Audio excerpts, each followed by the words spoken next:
Plusieurs incidents cités dans l'Ancien Testament ont eu des conséquences fâcheuses.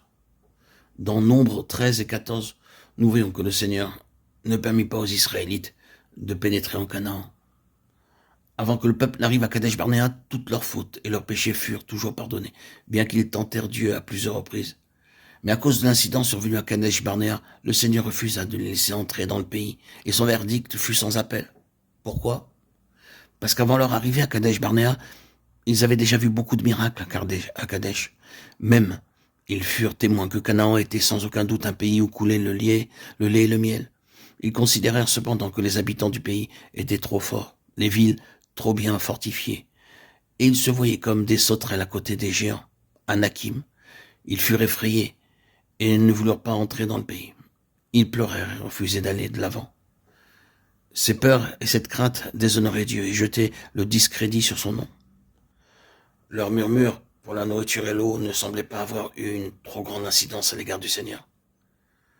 Ces péchés étaient dus aux faiblesses humaines et Dieu avait pu se permettre de les reprendre avec bonté. Ils tentèrent Dieu dans leur cœur, en demandant de la nourriture selon leurs désirs. Ils parlèrent contre Dieu et ils dirent, Dieu pourrait-il dresser une table dans le désert? Psaume 118, 18, 19.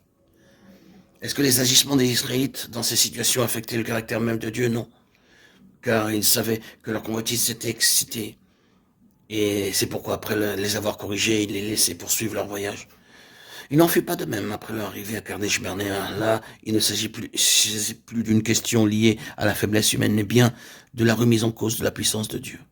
La crainte, les pleurs et le refus d'entrer dans ce qui leur avait été montré portaient atteinte au caractère de Dieu. Ils pouvaient laisser croire qu'à cause de son apparente faiblesse, Dieu les avait entraînés dans une situation conduisant à la mort. Le Seigneur se devait alors d'intervenir à cause de son autorité et ne voulut plus être tolérant à leur égard. Tous ceux qui étaient parvenus à Kadesh Barnéa et qui refusèrent de pénétrer dans le pays ne purent plus y entrer. L'accès leur en était interdit pour toujours. N'est-ce pas étrange qu'il n'y ait plus eu de possibilité de repentance, alors même qu'ils déclaraient plus tard vouloir y entrer? Dieu ne se laissa pas fléchir. Et pourquoi? Le gouvernement du Seigneur a, dans un sens, un caractère absolu. Il touchait, exclut toute repentance. En effet, dans cette affaire, ils avaient péché à l'égard du caractère même de Dieu. C'était un affront envers sa personne. Il ne leur fut pas donné d'entrer dans le pays.